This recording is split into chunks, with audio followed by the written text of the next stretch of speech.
Shalom sahabat Blessing Everyday. Semoga kalian semua baik-baik aja ya. Yuk kita mulai bacaan renungan harian untuk hari ini. Bacaan hari ini terambil dari 1 Samuel pasal 7 ayat 2 sampai 17. Judul perikop, orang Filistin terpukul kalah dekat Mizpah. Ayat yang kedua, sejak saat tabut itu tinggal di Kiryat Yearim, berlalulah waktu yang cukup lama, yakni 20 tahun, dan seluruh kaum Israel mengeluh kepada Tuhan.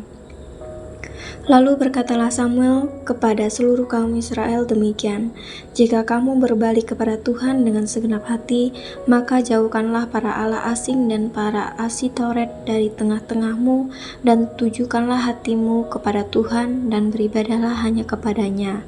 Maka ia akan melepaskan kamu dari tangan orang Filistin.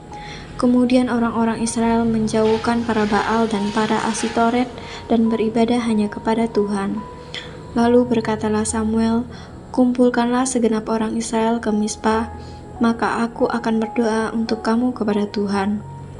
Setelah berkumpul di Mizpah, mereka menimba air dan mencurahkannya di hadapan Tuhan. Mereka juga berpuasa pada hari itu dan berkata di sana, kami telah berdosa kepada Tuhan. Dan Samuel menghakimi orang Israel di Mizpah. Ketika didengar orang Filistin bahwa orang Israel telah berkumpul di Mizpah, majulah raja-raja kota orang Filistin mendatangi orang Israel, serta didengar orang Israel demikian, maka ketakutanlah mereka terhadap orang Filistin. Lalu kata orang Israel kepada Samuel, janganlah berhenti berseru bagi kami kepada Tuhan Allah kita, supaya ia menyelamatkan kami dari tengah orang Filistin itu. Sesudah itu Samuel mengambil seekor anak domba yang menyusu, lalu mempersembahkan seluruhnya kepada Tuhan sebagai korban bakaran. Dan ketika Samuel berseru kepada Tuhan bagi orang Israel, maka Tuhan menjawab dia. Sedang Samuel mempersembahkan korban bakaran itu, majulah orang Filistin berperang melawan orang Israel. Tetapi pada hari itu Tuhan mengguntur dengan bunyi yang hebat ke atas orang Filistin dan mengacaukan mereka, sehingga mereka terpukul kalah oleh orang Israel. Keluarlah orang-orang Israel dari Mizpah mengejar orang Filistin itu dan memukul mereka kalah sampai hilir Betkal. Kemudian Samuel mengambil sebuah batu dan mendirikannya antara Mizpah dan Yesana. Ia menamainya Ebenezer, katanya, sampai di sini Tuhan menolong kita. Demikianlah orang Filistin itu ditundukkan dan tidak lagi memasuki daerah Israel. Tangan Tuhan melawan orang Filistin seumur hidup Samuel.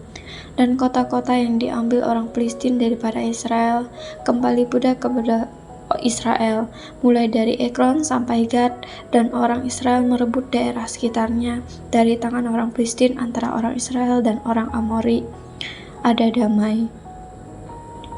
Samuel sebagai hakim.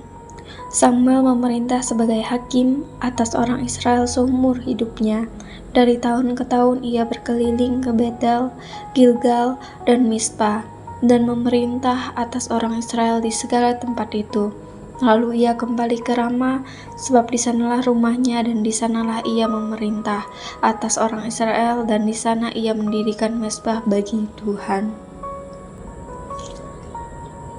Tema renungan harian hari ini, bersyukur di persimpangan.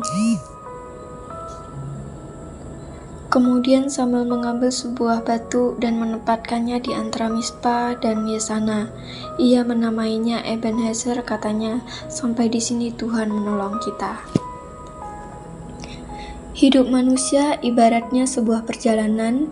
Dalam perjalanan hidup tersebut, kita dapat mengalami keberhasilan tetapi juga kegagalan. Ada kalanya kita merasa senang, tetapi juga ada waktunya kita kecewa dan bersedih.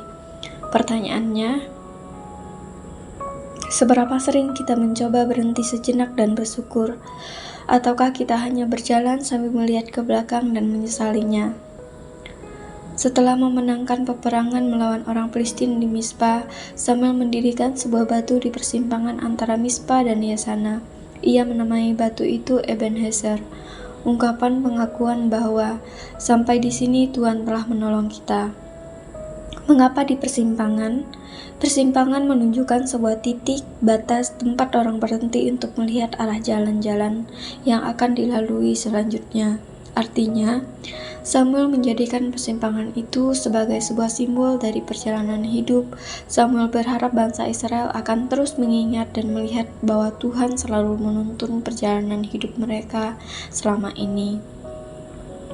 Mengingat dan melihat semua berkat yang telah Tuhan berikan dan bersyukur kepadanya serta melanjutkan perjalanan hidup mereka sesuai dengan arah tuntunan Tuhan. Perjalanan hidup kita tentu akan menjumpai titik-titik persimpangan tertentu. Ada kehilangan dan pencapaian, ada keberhasilan dan kegagalan dan sebagainya.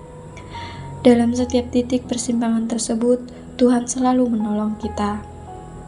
Maka, marilah kita luangkan waktu untuk berhenti sejenak dan bersyukur kepadanya dengan mengingat dan menghayati bahwa hidup kita selalu berada dalam tuntunan Tuhan. Dalam perjalanan hidup, luangkanlah waktu untuk berhenti sejenak dan bersyukur kepada Tuhan. Demikianlah renungan harian untuk hari ini. Terima kasih sudah mendengarkan. Tuhan Yesus memberkati.